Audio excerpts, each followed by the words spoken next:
Aux funérailles de mon mari, ma belle-sœur s'est soudainement écriée « Cette femme n'est pas l'épouse de mon frère ». J'ai enquêté.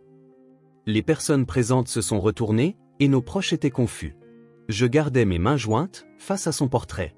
Puis le directeur de la cérémonie entra précipitamment. La police est là. À propos du corps.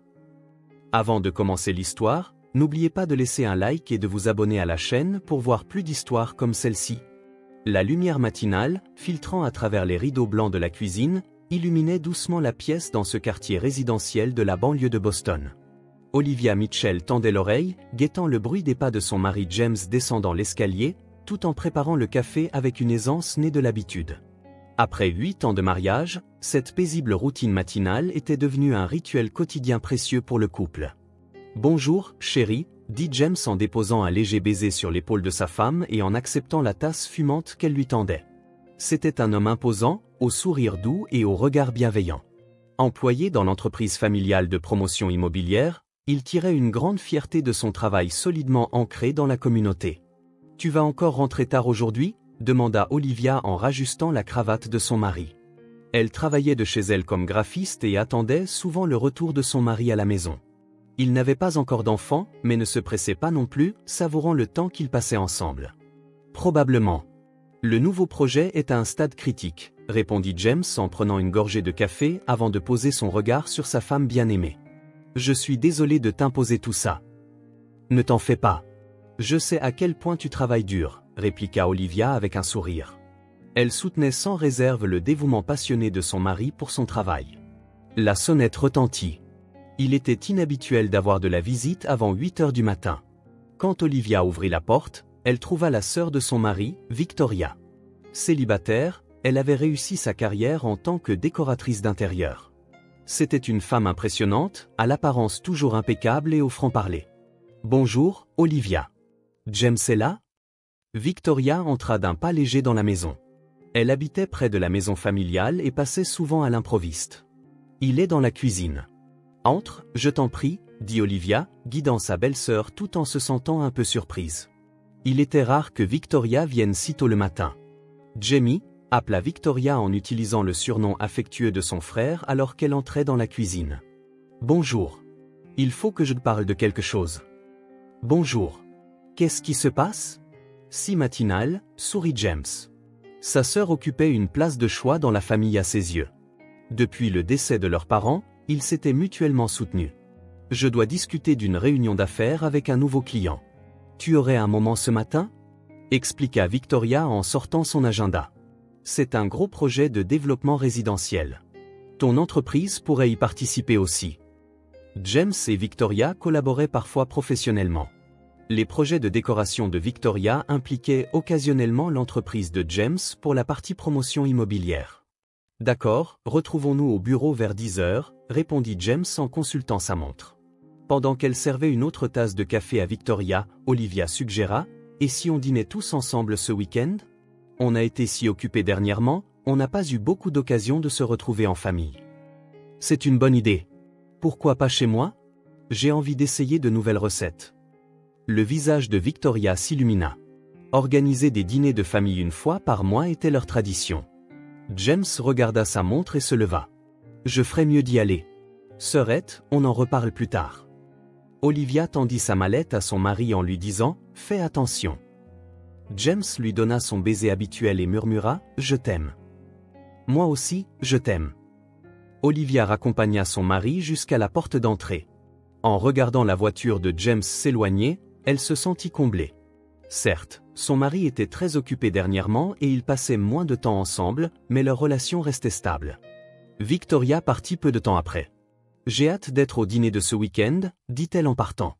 Restée seule, Olivia se dirigea vers son bureau. Aujourd'hui, la date limite pour la conception du logo d'un nouveau client approchait. Dans la maison silencieuse, elle se concentra sur son travail, pensant de temps en temps à son mari. Elle planifiait également le menu du dîner pour son retour. En début d'après-midi, Olivia reçut un court message de James. « La réunion avec ma sœur s'est bien passée. Je vais encore rentrer tard ce soir. Je t'aime. » Olivia sourit et répondit « Bon courage. Un bon dîner chaud t'attendra à ton retour. » Le soir, Olivia commença à préparer les plats préférés de son mari. poulet rôti, purée de pommes de terre et la salade verte qu'il adorait. Peu importe l'heure à laquelle James rentrait, préparer un repas chaud était son habitude.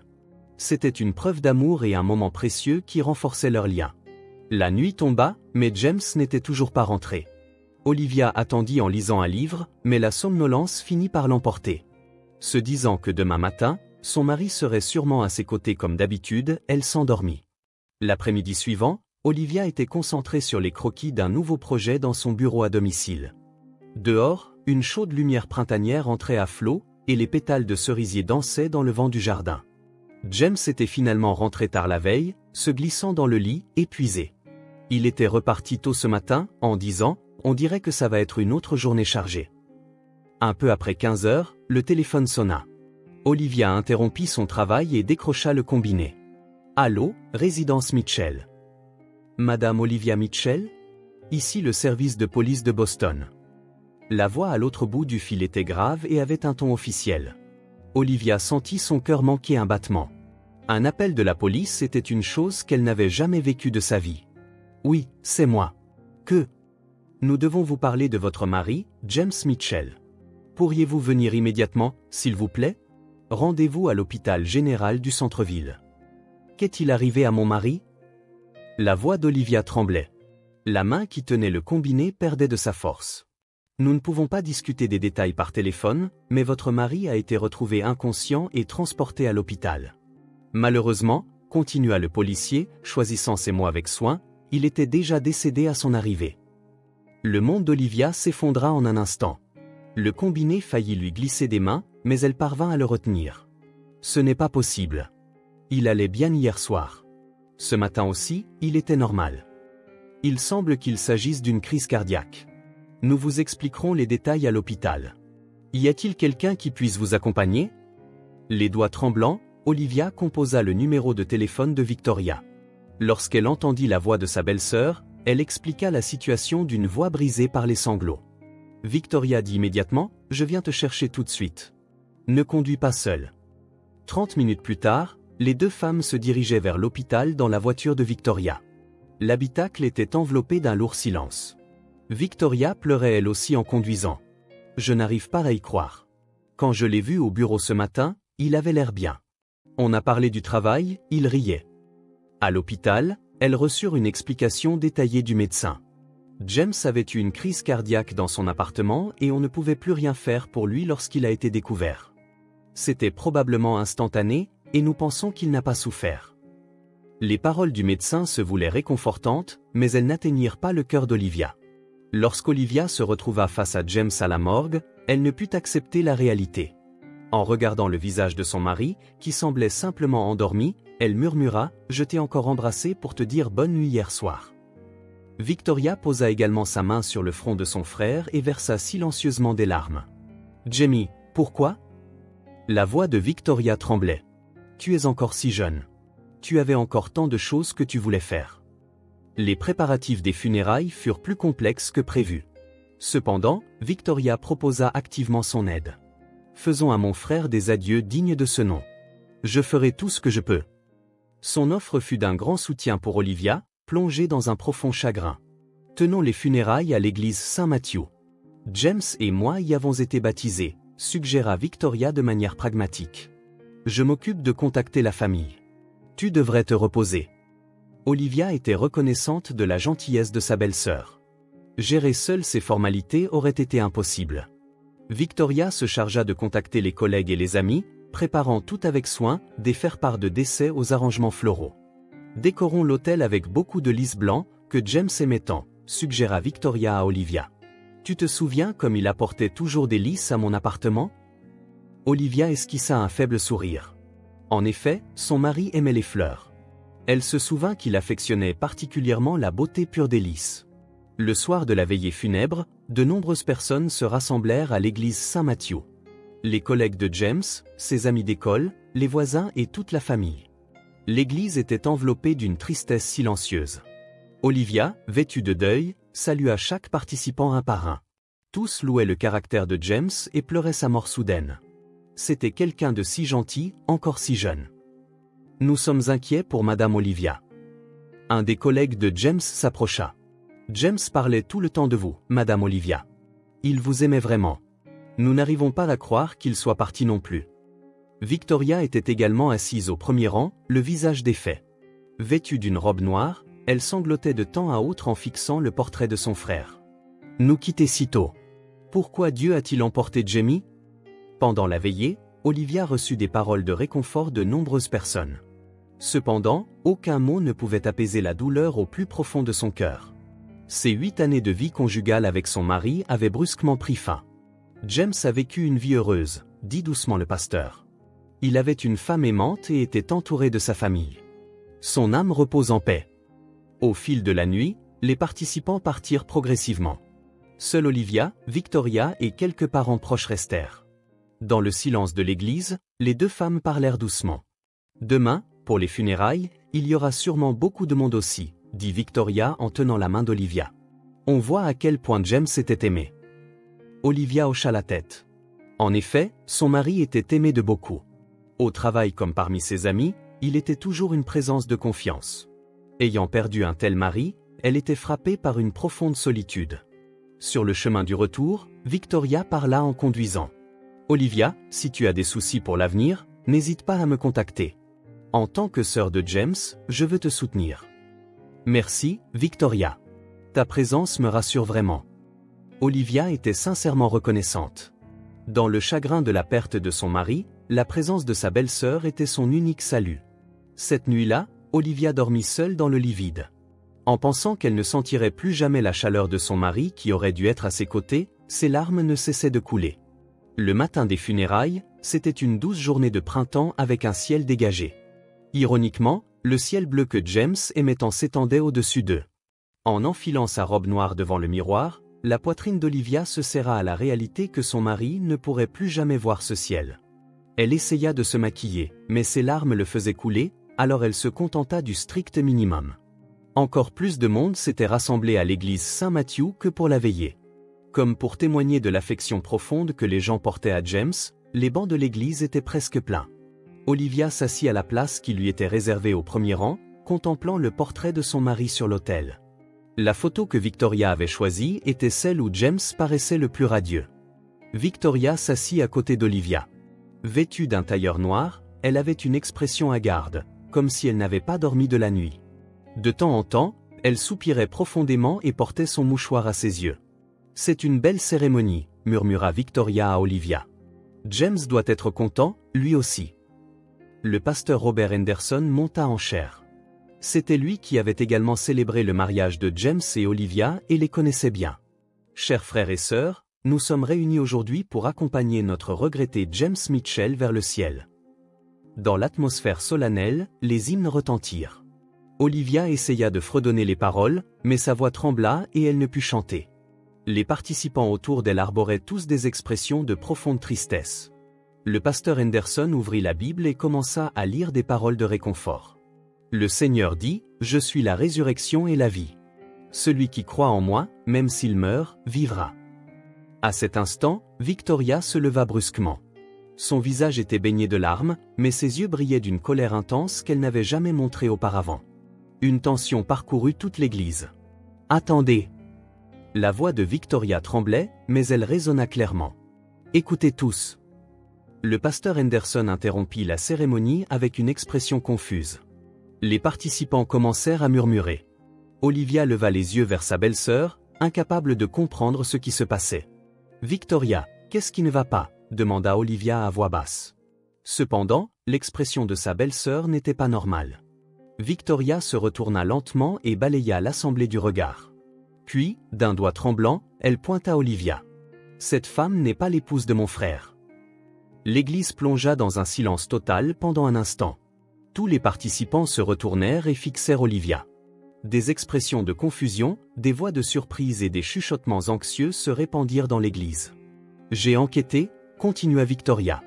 Sa voix devenait hystérique. « Cette femme n'est pas sa vraie femme. Elle trompait James. » Olivia essaya de se lever, mais ses jambes n'avaient plus de force. Elle ne comprenait absolument rien à ce qui se disait. « Victoria, qu'est-ce que tu racontes ? Tu es sous le choc. » « Sous le choc ?» Victoria laissa échapper un rire strident. « Je suis sous le choc ? Je dis ça parce que j'ai appris la vérité. Un des parents se leva. Victoria, ce n'est pas le moment. Discutons plus tard. Mais Victoria ne voulait rien entendre. Non, je dois le dire maintenant. Devant cet hypocrite, tout le monde se fait avoir. Olivia joignit les mains en direction du portrait. Le doux sourire de son mari sur la photo semblait maintenant appartenir à un passé lointain. James, aide-moi. Qu'est-ce qui se passe? Le pasteur Henderson tenta de calmer la situation. Mademoiselle Mitchell, nous sommes au milieu d'une cérémonie sacrée en ce moment. Je comprends vos sentiments, mais... Sacré? Victoria foudroya le pasteur du regard. Vous appelez sacré un mariage bâti sur des mensonges? Le murmure de l'assemblée s'intensifia. Des enfants se mirent à pleurer et les participants plus âgés tentaient de comprendre ce qui se passait. Les collègues de James observaient également la scène avec des expressions déconcertées. À ce moment, un bruit sourd se fit entendre au fond de l'église. Les portes s'ouvrirent avec force et un homme en costume noir entra précipitamment. C'était Michael Brown, le directeur des pompes funèbres. « Excusez-moi, je suis désolé », dit Brown, essoufflé, en se dirigeant vers l'avant. Son visage était pâle et il était visiblement agité. Olivia se tourna pour le regarder. « Qu'y a-t-il » Brown hésita un instant, mais finit par ouvrir la bouche d'une voix lourde. « La police est là. Ils veulent parler du corps. » L'église se tut de nouveau. Cette fois, c'était un silence proche de la peur. « La police » La voix d'Olivia était rauque. « Pourquoi » Brown répondit d'un air contrit. « Il y a des questions sur les résultats de l'autopsie. Les inspecteurs attendent dehors. » Le visage de Victoria devint blême un instant. Elle se tut soudainement et se rassit. Son état d'agitation précédent disparut comme par enchantement, et elle devint soudainement silencieuse. Une vague d'anxiété se propagea parmi les participants. « Qu'est-ce que vous voulez dire, une autopsie? Ce n'était pas un accident? Il pourrait y avoir une piste criminelle ?» Olivia se leva et s'approcha de Brown. « Qu'est-ce que vous voulez dire? Mon mari n'est-il pas mort d'une crise cardiaque? Veuillez entendre les détails de la police. Je suis désolé, mais nous devons suspendre la cérémonie. » Le pasteur Henderson, bien que confus, s'adressa aux participants. « Tout le monde, je suis sincèrement désolé, mais la cérémonie d'aujourd'hui doit être temporairement suspendue. » Les gens commencèrent à se lever, mais personne n'essaya de partir. Au contraire, ils semblaient vouloir voir ce qui allait se passer. L'église était remplie d'une atmosphère de tension et d'anxiété. Olivia regarda de nouveau le portrait de son mari. Le doux sourire de James y restait inchangé, mais il semblait maintenant appelé à quelque chose. « James, dis-moi la vérité. Qu'est-ce qui se passe » Victoria restait assise, serrant fermement ses mains. Sa passion d'antan avait disparu, et à la place, une expression de peur profonde était apparue sur son visage. De temps en temps, elle regardait anxieusement vers l'entrée de l'église. Dehors, on pouvait voir plusieurs véhicules de police noirs garés. Madame Mitchell s'approcha Brown. « Les inspecteurs aimeraient vous parler. » Olivia hocha la tête, mais ses jambes tremblaient. Rompant le silence de l'église, des pas lourds résonnèrent. Deux inspecteurs entrèrent. L'un était un homme âgé, l'autre une femme d'une trentaine d'années. Le badge de l'inspecteur masculin indiquait « Inspecteur-sergent David Watson ». « Nous nous excusons auprès de tout, » dit l'inspecteur-sergent Watson en s'inclinant devant l'assemblée. « Nous devons discuter de toute urgence du décès de monsieur James Mitchell. » Olivia s'avança vers les inspecteurs, les jambes tremblantes. « Que s'est-il passé? Mon mari n'est-il pas mort d'une crise cardiaque ?» La femme inspecteur répondit. « Je suis l'inspecteur Sarah Collins. Les résultats de l'autopsie ont révélé des points suspects, » continua-t-elle en ouvrant son carnet. « Il y a des questions sur la cause du décès de monsieur Mitchell, et aussi des aspects inhabituels sur les lieux du décès. » Des murmures s'élevèrent parmi les participants. « Que voulez-vous dire par inhabituel? Serait-ce un meurtre? » Entendit-on.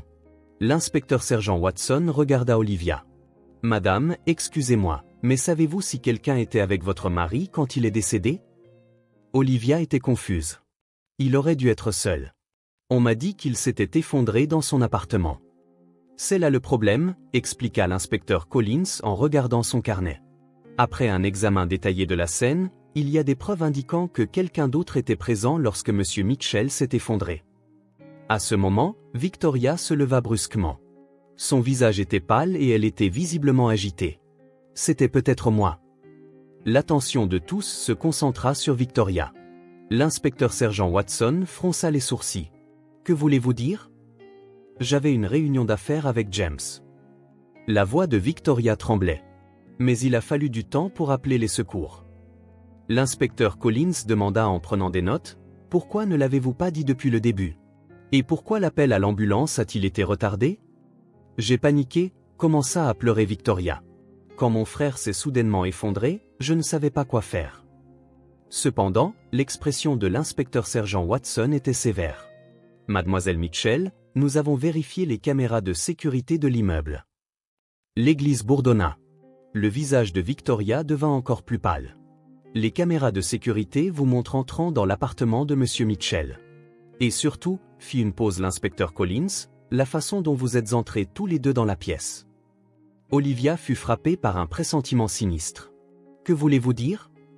Sur les images, on peut vous voir entrer tous les deux dans la pièce d'une manière inhabituellement intime. » L'inspecteur-sergent Watson énonça calmement les faits. « Vous vous teniez la main et vous vous embrassiez. » Une onde de choc parcourut l'église. Les participants regardèrent tous Olivia et Victoria simultanément. Olivia faillit s'effondrer. « C'est impossible. C'est un mensonge. » Olivia força sa voix à sortir. « Victoria, ce n'est pas vrai, n'est-ce pas ?» Cependant, Victoria se couvrit le visage et éclata en sanglots. « Je suis désolé. Je suis désolé. » L'inspecteur Collins continua. De plus, il y a un intervalle d'environ 40 minutes entre le moment où M. Mitchell s'est effondré et l'appel à l'ambulance. Que faisiez-vous pendant ce temps? Victoria répondit d'une voix tremblante. Je me rhabillais, je rangeais la chambre, et puis... Vous vous rhabillez? La voix d'Olivia était remplie de désespoir. L'inspecteur-sergent Watson révéla la vérité d'un ton lourd. On présume que M. Mitchell a subi une crise cardiaque lors d'un rapport sexuel. Et mademoiselle Mitchell, vous avez peut-être tenté de dissimuler des preuves sur les lieux. L'église tomba dans un silence de mort. Olivia fixa le portrait de son mari en essayant d'accepter la réalité. Son mari bien-aimé la trompait avec sa belle-sœur. Et il était mort pendant cette liaison. Mais pourquoi, murmura Olivia d'une petite voix. Pourquoi m'as-tu traité de fausse épouse? Victoria commença à se confesser à travers ses larmes. Je suis adoptée. Les participants murmurèrent à nouveau. Ce fait avait été gardé secret même au sein de la famille. James et moi n'avons aucun lien de sang, continua Victoria. Quand j'avais 10 ans, j'ai été recueillie par la famille Mitchell. Mais j'ai toujours aimé James, non pas comme un frère, mais comme un homme. Olivia était abasourdie. Alors, depuis le mariage? Non, secoua la tête Victoria. Au début, je souhaitais votre bonheur, mais la relation a commencé l'année dernière. James a aussi répondu à mes sentiments. L'inspecteur-sergent Watson demanda, « Alors, pourquoi avez-vous traité l'épouse de fausse épouse ?» Victoria répondit douloureusement, « Par culpabilité et par jalousie. Je voulais croire que j'étais la vraie partenaire de James, mais légalement, Olivia est bien sûr l'épouse. » L'inspecteur Collins ferma son carnet. « Mademoiselle Mitchell, pour suspicion d'obstruction à la justice et de non-assistance à personne en danger, veuillez nous accompagner au poste. » Victoria se leva et se tourna vers Olivia. « Je suis vraiment désolée. J'aimais James, mais je n'avais pas l'intention de le tuer. » « Aimer ?» La voix d'Olivia était devenue glaciale. « Tu l'as trahi. Tu m'as trahi aussi. C'est ça, l'amour ? » « Tu ne comprends pas, » répondit Victoria à travers ses larmes. « Après des années d'amour non partagé, quand je pensais enfin que nous étions réunis. » Cependant, Olivia ne voulait plus rien entendre. Son amour pour son mari, sa confiance en sa belle-sœur, tout n'avait été qu'un mensonge. L'inspecteur-sergent Watson s'approcha d'Olivia. « Madame, cela doit être difficile, mais nous avons quelques questions. Pourriez-vous venir au poste de police demain ?» Olivia hocha faiblement la tête. Les participants commencèrent progressivement à quitter l'église. Tous arboraient des expressions de confusion et de sympathie. Le pasteur Henderson s'approcha d'Olivia. « Olivia, Dieu nous impose des épreuves, mais il nous donne aussi toujours la force de les surmonter. » Cependant, Olivia n'entendait plus rien. Elle ne faisait que contempler le portrait de son mari. Ce doux sourire semblait maintenant avoir une signification différente. Le visage d'un homme qui prétendait l'aimer tout en entretenant une liaison avec une autre femme. Alors qu'elle était emmenée par la police, Victoria jeta un dernier regard à Olivia. Y aura-t-il un jour où tu pourras me pardonner? Olivia ne répondit pas. Elle n'avait même plus l'émotion de pardonner en ce moment. Il n'y avait qu'une profonde déception et la douleur de la trahison. L'église fut finalement enveloppée de silence. Seule Olivia resta, avec le portrait de son mari. Elle murmura des derniers mots au portrait. Adieu, James. Je t'aimais, mais tu ne m'aimais pas. Olivia quitta l'église. 1 an plus tard, Olivia avait déménagé dans une petite ville du Vermont. Dans cet endroit entouré de montagnes verdoyantes, elle avait ouvert une petite agence de design appelée Olivia Design Studio. Le bureau, au 2e étage d'un vieil immeuble de la rue principale, était petit, mais la vue depuis les grandes fenêtres apaisait son cœur. Victoria, comme prévu, reçut une peine avec sursis. Elle fut accusée d'homicide involontaire et d'obstruction à la justice, mais son absence d'intention de tuer et son profond repentir furent pris en considération. Cependant, les sanctions sociales furent sévères.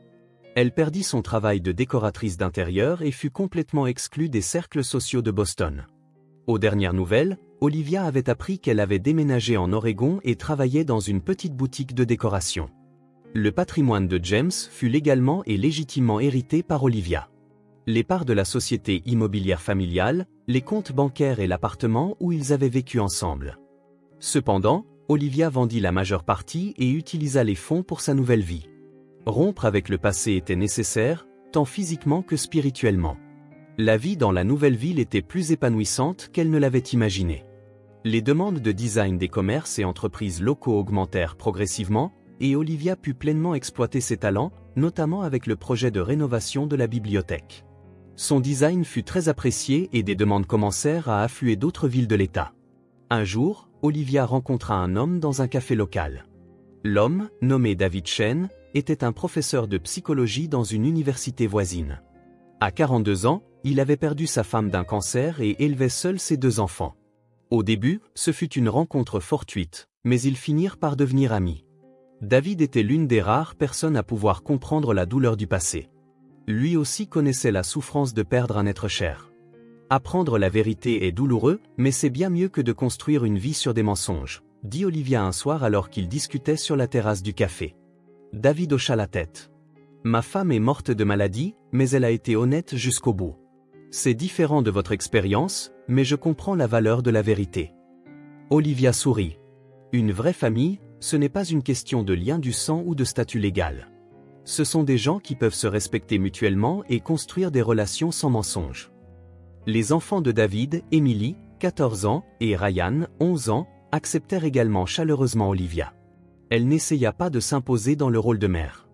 Elle se contenta d'être honnête avec les enfants. Olivia ne ment pas, dit Emily à son père un jour. Elle n'essaie pas de nous faire oublier maman et elle ne nous force pas à l'aimer. C'est pour ça qu'on peut lui faire confiance. Pour Olivia, il ne pouvait y avoir de plus grands compliments. James et Victoria avaient trahi cette relation de confiance fondamentale. Sous le couvert de l'amour, ils avaient accumulé les mensonges et détruit les liens les plus importants. En repensant aux événements de l'année précédente, Olivia avait des sentiments complexes. La tristesse d'avoir perdu son mari restait profonde dans son cœur, mais elle ne l'idéalisait plus. James n'avait pas été un mari parfait. C'était un homme faible qui, tout en disant l'aimer, avait une liaison avec une autre femme. Concernant Victoria aussi, elle en était venue à ressentir de la pitié plutôt que de la haine. Les blessures émotionnelles de Victoria, élevée comme une enfant adoptée, son désir d'amour, tout cela était compréhensible. Cependant, cela ne justifiait pas de trahir les autres. Les habitants de la nouvelle ville acceptèrent Olivia sans chercher à fouiller dans son passé. Ils n'avaient pas besoin d'en savoir plus qu'une designer de Boston. Ils la jugeaient uniquement sur son caractère et la qualité de son travail. Un soir de printemps, Olivia regardait par la fenêtre de son bureau. Le soleil se couchant derrière les montagnes peignait le ciel en orange. Un message d'invitation à dîner de David était arrivé, mais elle ne se pressa pas de répondre. Contrairement à celle qu'elle était un an auparavant, elle ne craignait plus d'être seule. Elle avait appris que la solitude et l'isolement étaient 2 choses différentes. La liberté acquise en connaissant la vérité avait une valeur inestimable. Olivia ouvrit la fenêtre et prit une profonde bouffée d'air frais. Demain, elle prévoyait de concevoir les cartons d'invitation pour la fête d'anniversaire d'Emily.